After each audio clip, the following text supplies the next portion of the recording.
Welcome to Heidi Relationships. Today, we'll read some more stories from Reddit. But before we start, I would really appreciate if you could subscribe to the channel, like the video if you enjoyed it, and maybe leave a comment down below. That would help the channel a lot. Thank you very much in advance. If you have not seen part 1, please check the links in the description. As for abbreviations, EA means emotional affair, PA means physical affair, and OM means other man aka affair partner. The first one starts like this. Thanks once again, everyone, for bringing and sharing your perspectives. I know everyone is trying to help, and I appreciate it.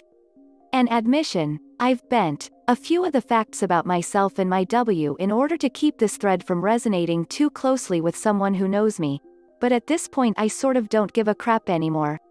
The truth is that W has a real job, probably makes about $85,000 a year. I make 3 times that. So, there is a big disparity, and I'm going to end up paying her part of that difference for at least a few years, I'm sure. I'm growing increasingly comfortable with my decision. All of my anxiety now is just about the mechanics of telling her and then having to be in her presence as either she or I move out of the new house and into the other house. I have a feeling she isn't going to be very, cooperative. Edit 17. I've got nothing going on the side.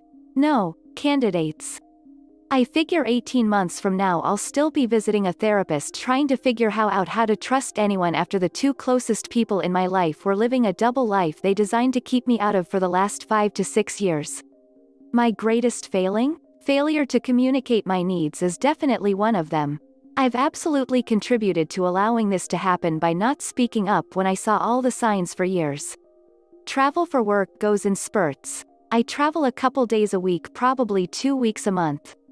Some months I don't travel at all. I'm always home by 7 p.m. and work from home on most Fridays. I've always been there for her. I have a stressful job, but I'm definitely not a workaholic. W has supported all of my career decisions along the way. That's never been a topic of argument or disagreement for us. Not being able to give her a child added a ton of tension to our marriage, for sure. But, to be specific, the issues weren't with the sperm, so I can't believe she's just getting back at me for that. I've also probably let myself go a little. I'm probably 25 to 30 pounds heavier than I should be, but I weigh maybe 15 pounds more than when she met me. I do feel guilty about the rush I'm getting from actually having a supportive group of people here, cheering me on. But I think if you read the whole thread, you'll see that I've been the first to say that many of the suggestions were too over the top. You think I have very little evidence? I have proof that my wife has been lying to me every single day for at least a year and is secretly spending 3+ hours a day with another man in our house while I'm out of town, lying to me about what she was doing while I was gone. I have evidence of her calculated deceit. I don't know where your bar lies for evidence, but this where my own personal comfort zone ends. I don't care if they're screwing or doing needlepoint. It's the ongoing deceit. I'd never trust her again. Edit 18. It's done. I am very grateful for much of the advice I got here. There's no way I would have been prepared or been strong enough to do what I did this morning without what I learned here. I would have gotten it wrong, and I would be trapped in this situation for who knows how long. I'll write up the full details of confrontation later today when I'm at a proper keyboard, but the bottom line is that I was able to drag out of her that she had sex with the OM in our new house this week. It's clearly been physical from start to finish. Years. She is pushing hard for reconciliation, but the path for me is clear. The marriage is over. I'm very happy that I have enough of the truth now to know that it was a PA and not just an EA. Lots of grieving and rebuilding to do, now. Please don't flood me with responses about getting finances in order. It's not what I need right now. I'll take care of that on Monday. That being said, I think I will go get my own bank account today. Might be therapeutic. Edit 19. I'm in the now what phase right now. My days were always filled with spending time with either my wife or my former best friend. I don't want to be at the old house on the off chance either one of them comes there. OM has called and texted asking me to call him. No thanks. It would feel great to let loose on him, but I'm not going to do that. I've taken the high road every step along the way, and I'm going to continue to do that. I've had a couple of minor breakdowns this morning. I called a good friend who was betrayed by his wife several years ago. He broke down on the phone, because he knows exactly what I'm going through right now. God, this sucks. This is so not what I wanted. But, that being said, I am holding my head high. I just went for a walk on the beach, and I'm looking around thinking how much I have to be thankful for. I'm only 43. I'm healthy. I have the love and support of my family. I have great friends who have already been and will be there for me through all this. I have a great career and a stable financial position. I will be okay. I'm getting a chance to start again and find someone who appreciates me and wants my love. This really is the first day of my new life. Edit 20. To be clear, I'm not afraid of any sort of threat of violence from the 𝓀𝓬. He's been trying to reach me, and I just don't want to talk to him. I also don't want to deal with my 𝓀 either. I did go back to the house. Pretty depressing going in there. It's almost completely empty since we moved out last week. No TV, no plate, cup or fork. Bed but no bedding or pillow. It all sort of hit me that I am really starting from scratch. My friends have been great. Lots of folks are out of town, but everyone is taking time on the phone with me. Next week will be tough. Coming home from the office to an empty house, dinner for one, etc. be an adjustment. But I'll find my little reminders that will help keep me focused. New beginning, new beginning, new beginning. And yes, I will go get checked for HIV, STD. That will be a sad appointment to make, but it is worth it. Edit 21. Hey everyone. It was a rough day.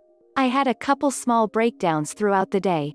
Shopping for sheets, a pillow and a towel just so I can exist in the old empty house was particularly rough. I'll post a full recount of the confrontation tomorrow in hopes that someone can learn or benefit from it in the future. Everything you all said would happen happened. I don't know how I mustered the courage to stay strong through it, but I felt really prepared from what I learned here. I have called a bunch of our common friends to let them know what happened. All were shocked. All want to hurt both my STBxW and the 𝓀𝓬. I think I might be able to find contact info for the 𝓀𝓬's GF. I think you are all right. She deserves to know. I'm trying to line up dinners and meetings with friends, etc. for the next few days to keep myself busy. I will rebuild myself, stronger, better, faster. I hate to say it, but we will walk away with about $500,000 before any spousal support, which I'll probably have to pay for 5 years. If she wants to, she'll have no trouble supporting both of them for a while. But that won't last forever at the rate she likes to spend. Edit 22. Why are divorces so expensive? Because they're worth it. I love this. You know who told me that joke many years ago? 𝓀𝓬. I've been incredibly fortunate and just got a huge payoff a few months ago from over 8 years of very hard work in a small company I helped to build, grow and sell. Now half of that will be gone in a snap of the fingers. In the long run, I will actually be better off financially than if I stayed in the marriage. I know how to sacrifice for long-term benefit. My STBxW does not, obviously.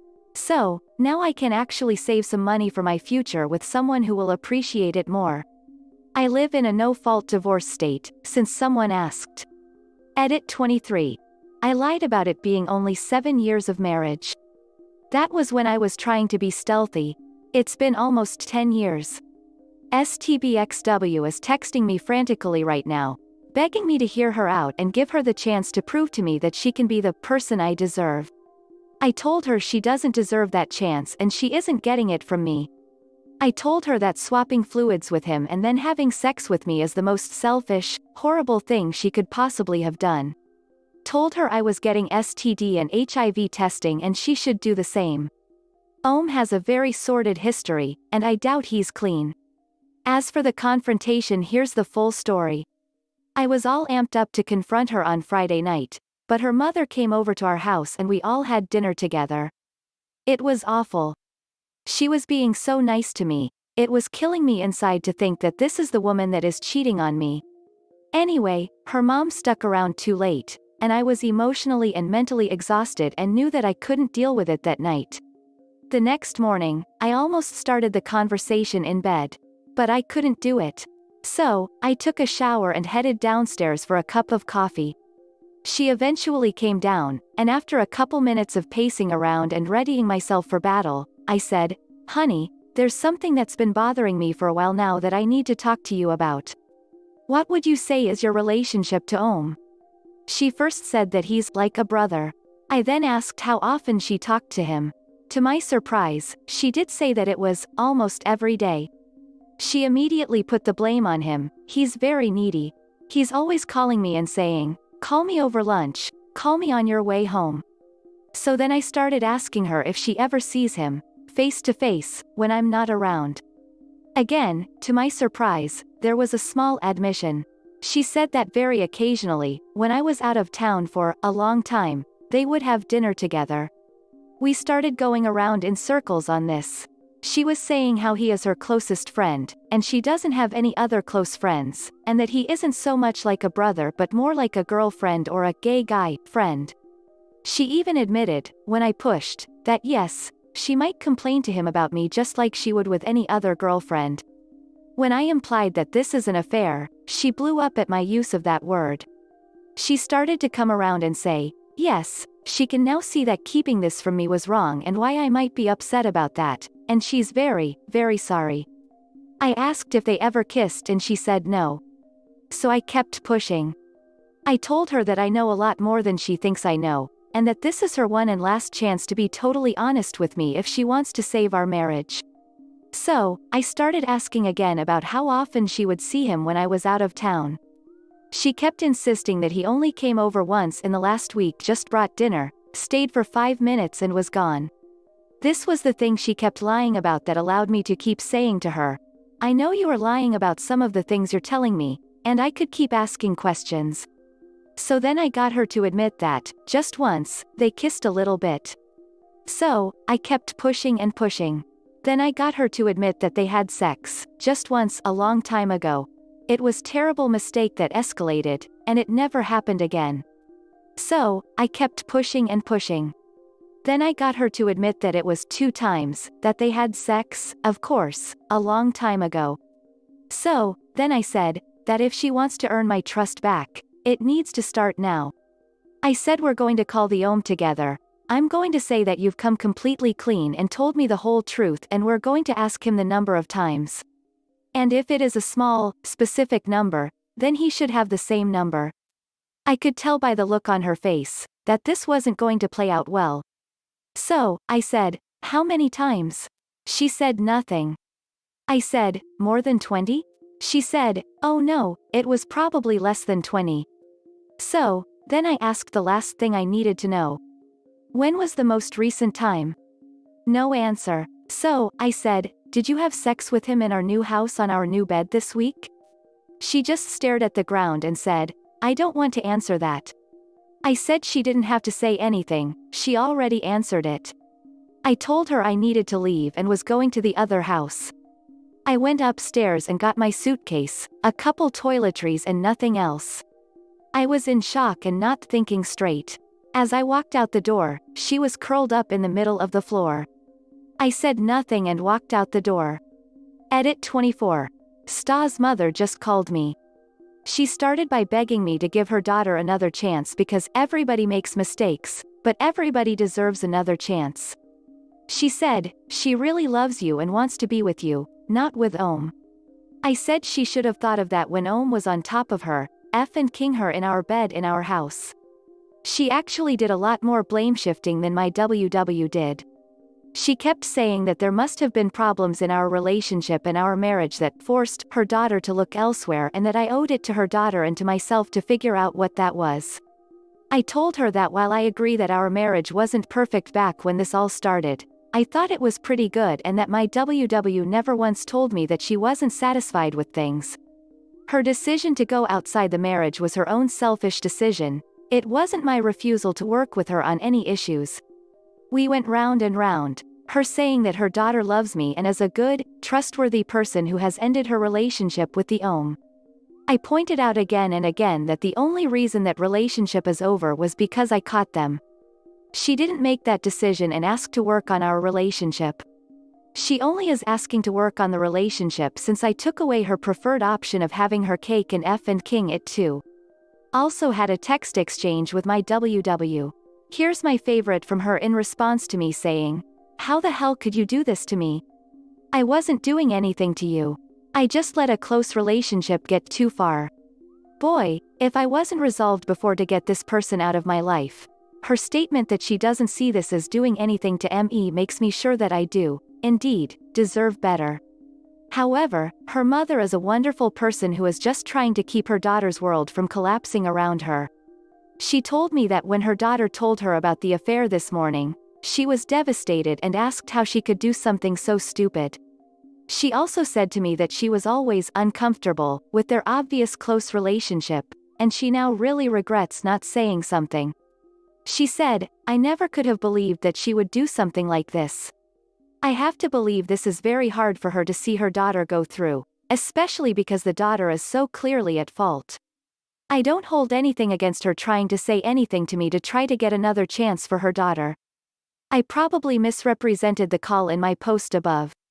It was a good conversation for me to have, and I have a lot of respect for her trying to help her daughter. I do believe that she wasn't aware of what was going on, but like me, saw the signs all along but didn't act on them. Edit 25. Just let her know that I'm filing for divorce tomorrow. She said she wishes we could work it out, but she understands. She said, "You're a great person. I am not. My God, these hurts. Even with the horrific images in my head of them together, the pain of flushing the last 12 years of my life, courtship plus marriage, is unreal. I'm going to miss her so much. I know better days are ahead for me, but this is just awful. I always thought she was too good to be true. Turns out I was right. Also, I absolutely enabled this by looking the other way. I knew it in the moment, and I know it now. This will absolutely be something that I work through with myself, with my friends and with my therapist over the coming weeks and months. I truly do hope that I learn something about myself that will help me to have a healthier long-term relationship in the future. BTW. You have to find a little humor in this to stay sane. A common friend of 𝓀𝓬𝓬𝓱 and me who didn't yet know what was going on sent me an email yesterday saying, "Hey, if you see 𝓀𝓬𝓬𝓬, tell him to get some sleep." He sounded horrible on the phone when I talked to him today. Back at work, today. Took down the pictures in my office of me and STBxW. I don't yet know what I'm going to say to my coworkers. All they know is I took Friday off for a family emergency, so I'm sure they'll all be curious. Wonder if I should just get it out in the open? Edit 26. Hey everyone. I feel like I've done a bit of disservice in describing my STBxW. I don't want to portray her as a money-grubbing, big spending, high-maintenance type of person with expensive tastes. She is not that at all.